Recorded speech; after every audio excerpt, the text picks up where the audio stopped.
What if I told you that some skulls scream when you try to bury them? That they unleash thunderstorms, disease, even death? Across Britain, chilling tales persist of skulls that refuse to rest.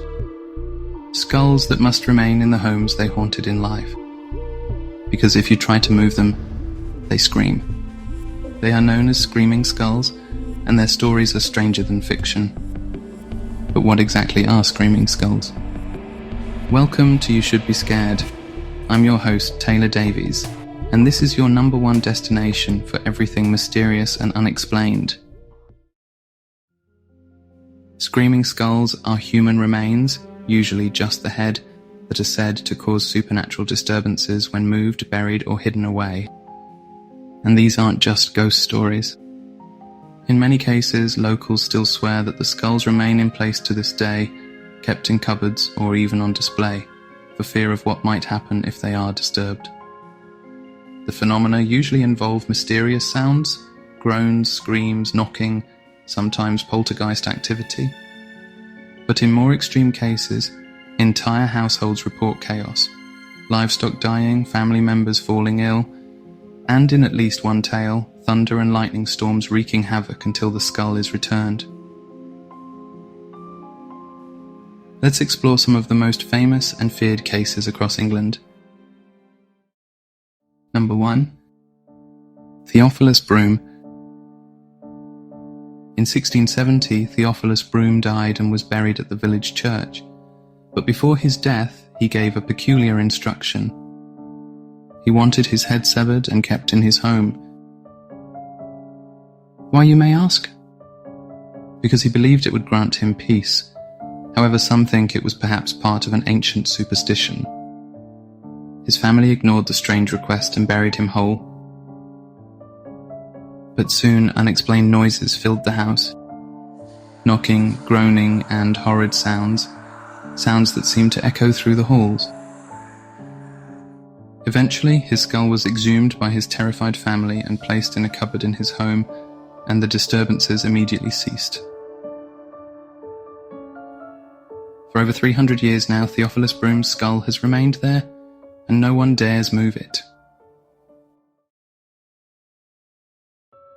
Number 2. Bettiscombe Manor and the Skull That Moaned.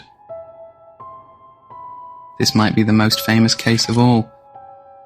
At Bettiscombe Manor in Dorset, the skull is said to belong to a West Indian servant or slave who lived in the house in the 18th century. While he was dying, he begged to be buried in his homeland. But his master, John Pinney, instead buried him in the local churchyard. Soon after, terrible noises were heard from the grave. The family began suffering misfortunes. These included illness among family members, intense storms, and an overarching sense of unease and dread that gripped them. The skull was then exhumed and placed in the house. Only then did the chaos stop. Even into the 20th century, visitors to the manor described a terrible sense of dread near the skull. In one recorded case, someone tried to remove it from the house, and a thunderstorm broke out until it was returned. Although modern analysis later suggested the skull was actually that of a European woman, the legend remains powerful, and the skull is still there.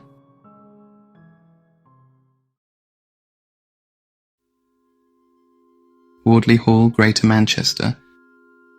Wardley Hall is home to a very different kind of skull, said to be that of St Ambrose Barlow.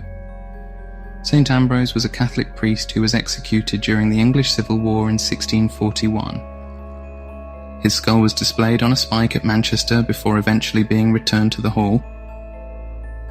The legends say that whenever the skull was removed, strange things occurred: lightning storms, accidents, and terrifying screams in the night. In one story, a servant threw the skull into a moat in frustration. But soon after, a storm rolled in and the skull was said to have mysteriously reappeared in its usual place, undamaged. Number 4. Burton Agnes Hall, the skull of Griffith. Anne Griffith was the youngest daughter of Sir Henry Griffith. One day she was violently attacked and left for dead by robbers. On her deathbed, she begged her family not to bury her body completely, asking that her head remain in the home she loved. But the family buried her whole. After that, screaming and poltergeist activity plagued Burton Agnes Hall.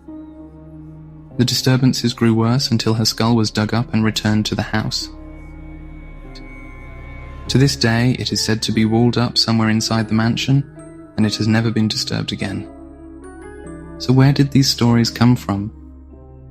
Are they just ghost tales or something deeper? Some folklorists believe screaming skulls are rooted in ancient rituals. In Romano-British times, people believed in foundation sacrifices, burying animals or even people beneath buildings to protect them. Could these skulls be remnants of that belief? A need to keep a part of the body near the home, to guard it forever? Others point to Celtic traditions. To the Celts, the head was sacred. It was believed to house the soul. Severed heads were often kept as trophies, or even venerated as relics. Perhaps these legends stem from a deep ancestral reverence for the skull and the danger of disturbing it. There's also a more psychological angle: guilt, trauma, or colonial violence. In the case of Bettiscombe Manor, many believe the legend emerged from discomfort over the treatment of enslaved people. The idea of the dead seeking justice or refusing to rest can be a powerful metaphor. Now here is the bonus case of Jeremy Bentham, not a screaming skull per se, but a similar vibe. Jeremy Bentham was an English philosopher, jurist, and social reformer, widely regarded as the founder of modern utilitarianism. When he died, his skeleton was dressed in his own clothes, topped with a wax head, and placed in University College London, where it remains today. His real mummified head, however, was very disturbing, so it was eventually locked away in a safe. Some say Bentham's head has a strange energy, though unlike the screaming skulls, it has never been accused of summoning storms, at least not yet. At their core, screaming skull legends are about respect. Respect for the dead, for promises made, and for sacred spaces. When those promises are broken, the consequences, according to folklore, are supernatural.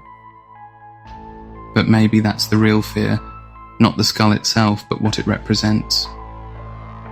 The fear of disturbing something ancient and powerful and no longer within our control.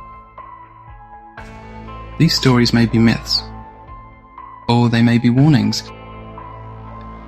Whether cursed relics, restless spirits, or echoes of ancient rituals, screaming skulls remain one of the eeriest corners of British folklore. So, what do you think? Are these just ghost stories? Or is there something real behind the screams? Let me know your thoughts in the comments below. And if you enjoyed this dive into dark folklore, don't forget to like, subscribe, and join me next time for more tales from the shadows. Until then, stay curious, stay cautious, and stay tuned for more mysteries. And whatever you do, don't bury the skull.